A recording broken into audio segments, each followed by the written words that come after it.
Hi, this is Scott Garibay, and today we're going to talk about Dungeons and Dragons, and we're going to talk about the adventure spirit and recognizing opportunity when you see it. So one of the things is, and this is really for players more than dungeon masters. So as players, we are quested by the dungeon master, and I think, and we're also going to talk about today about the war in Europe. So Vladimir Putin invaded Europe primarily through Ukraine.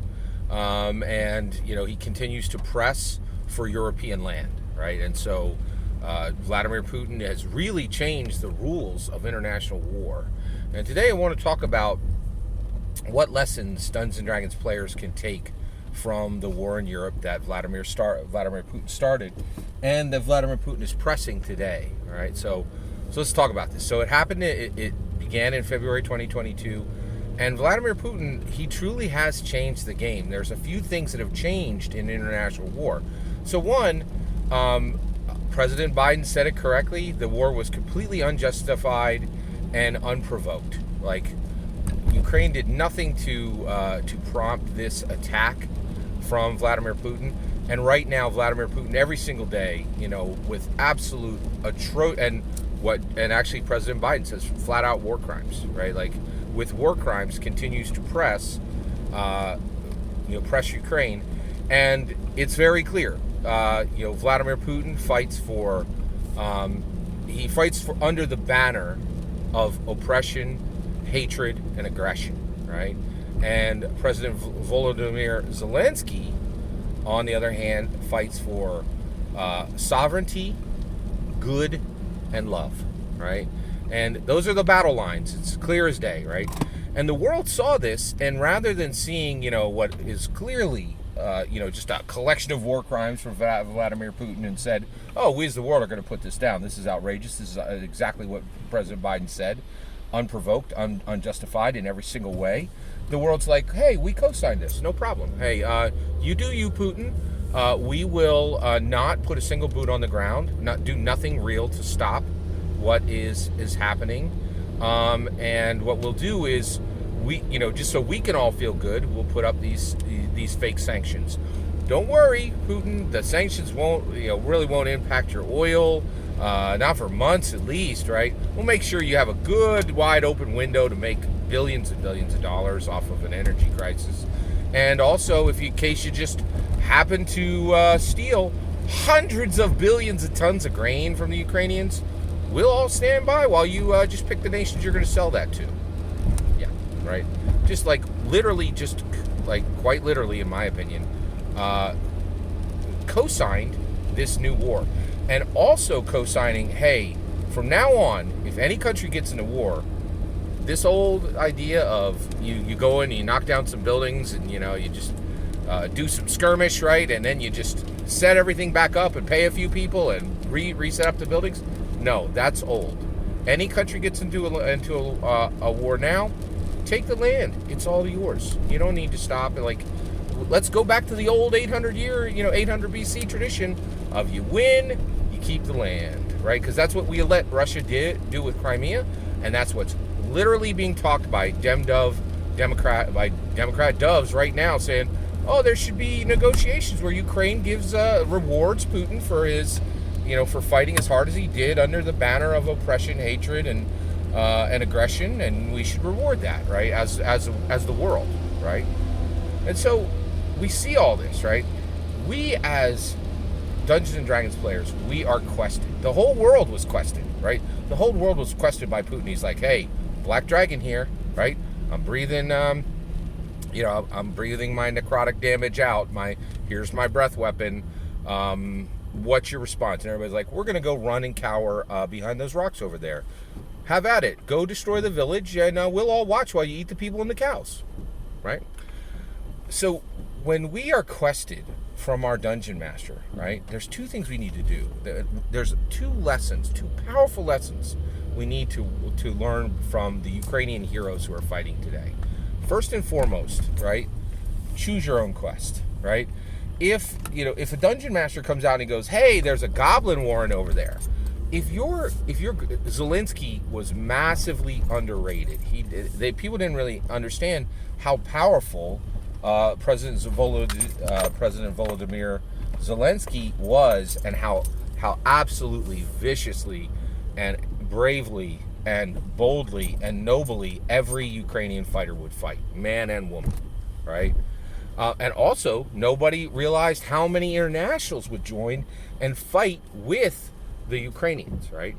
And so basically, if your dungeon master comes along and says, "Hey, you guys are going to fight this goblin war," and you could say, "You know what? That's not enough. You are underrating us. You are underrating us as a team." You can give that to some, you can let the town villagers, the town citizens handle the goblin war, and we're going to go over to Waterdeep and see if we can find a bigger and better adventure, right?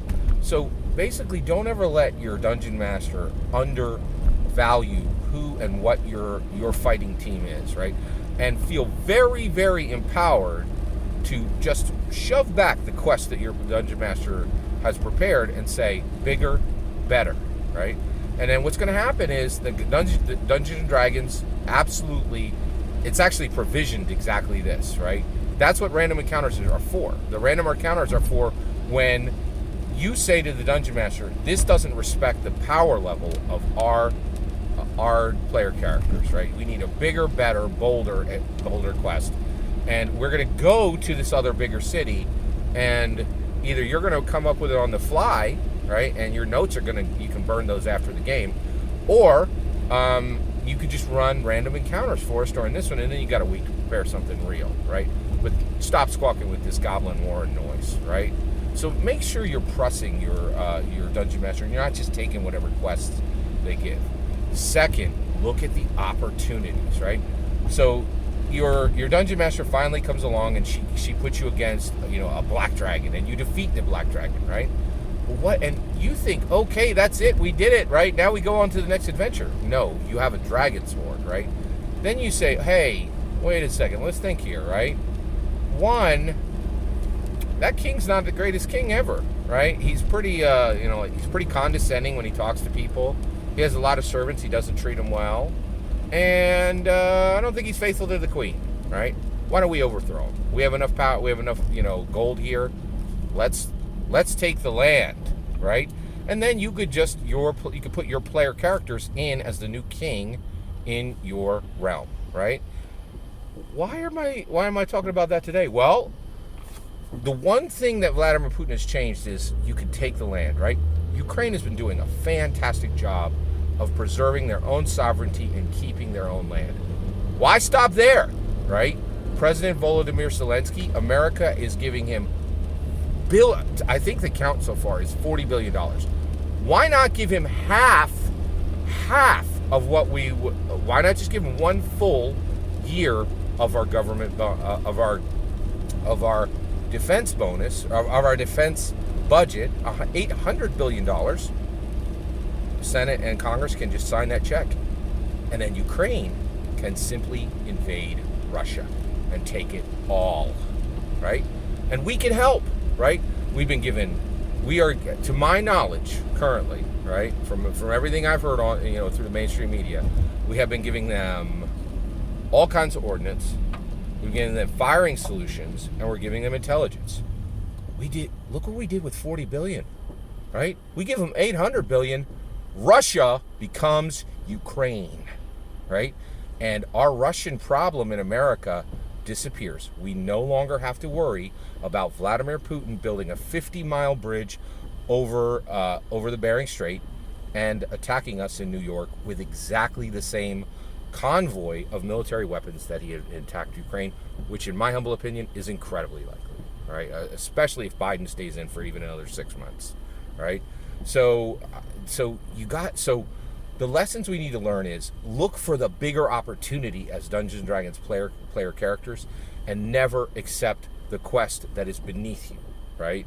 And Volodymyr Zelensky is like, this isn't a 100-hour war, right? Putin, I reject your quest. This isn't a 100-hour special operation. This is a 100-day war. Let's get into it, right? And Volodymyr Zelensky sets the pattern for every Dungeons & Dragons player group, right?